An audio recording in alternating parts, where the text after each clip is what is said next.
Ladies and gentlemen, boys and girls of all ages, welcome back to another episode of whatever you'd call this. And today, we'll be looking at my custom LEGO Overwatch Symmetra. And before we get into the views of this thing right here, we should first get into how it was made. And to make this figure, I of course had to look up reference material.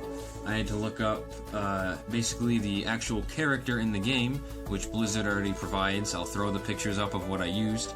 And I also used this other guy who already did a Overwatch Symmetra figure, and I didn't really use like how everything was spaced out on his figure. I just kind of used like, oh, where did each piece on the actual character go onto the figure for that one. But I did use both, and both were appreciated.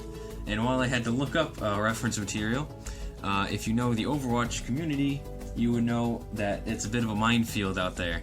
I mean, I'll just summarize it with this. Why are you gay? Who says I'm gay? You are gay. But that doesn't quite do justice to some of the interesting people in the Overwatch fan base. But alas, let's get done with that and just quickly summarize where I got the pieces. I ended up getting the head from Shuri, the Black Panther meme character, from an Avengers Infinity War set. I got the torso, arms, and the legs from just random pieces because I have to paint over everything in primer to paint everything again with the actual paint. And I got the head from a Lord of the Rings elf, and then the headband up here that you see, the gold, is clay, and then the sides are clay, and that is where all the pieces of the minifigure came from. So let's start off with a quick front view here. I know I've been rotating it throughout the review, but I just kind of wanted to bring a more detailed aspect of each side. For the front is the most important part, and I feel like I actually did really well. I really enjoy that the figures that I make are getting continuously better. Like last one was my Avengers one, the Rescue, and it just keeps on getting better from there, which I do enjoy.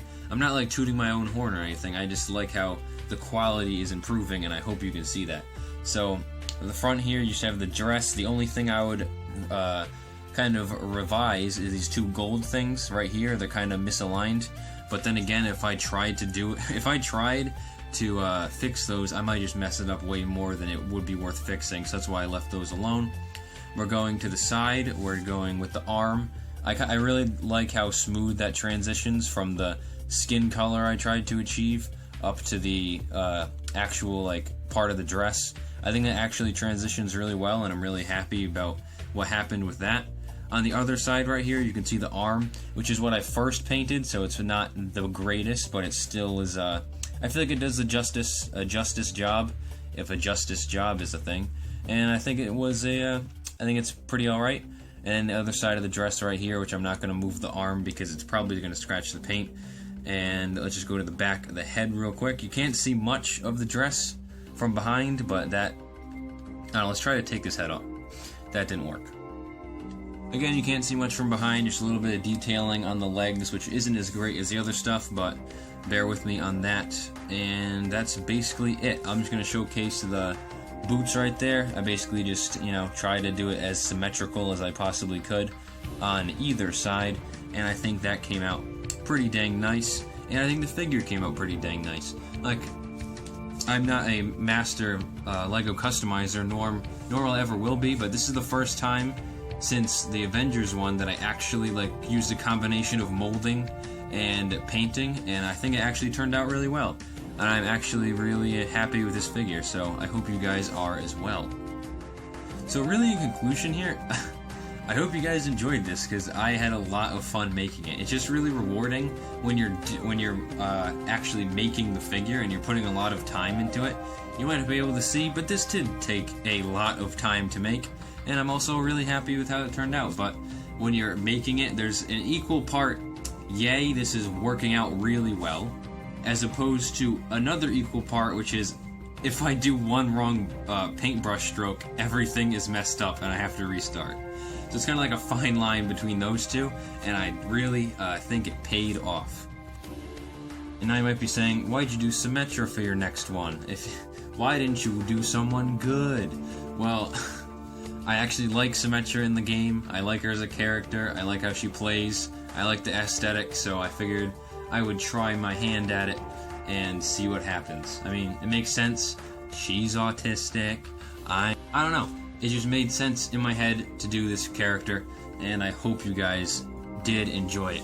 If you did, do all the things they tell you to do at the end of videos, please.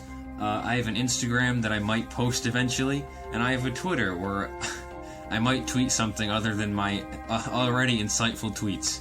So I hope you guys follow me around, maybe stick around, and not follow me, but I hope you guys stick around for the channel because it's been a wild ride and I can't wait to show you what's coming.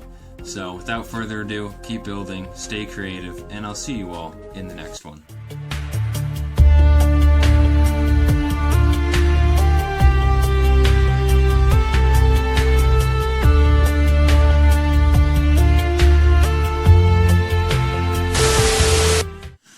Alright, it is done. Do you guys realize how janky this tripod is and how desperately I need to get a new one? Like, watch this. I'm gonna pull out the supports. Like that. Look, I have supports made. This is my whole setup right here, and I have supports made just to support the back of the tripod from collapsing back. This is a mess.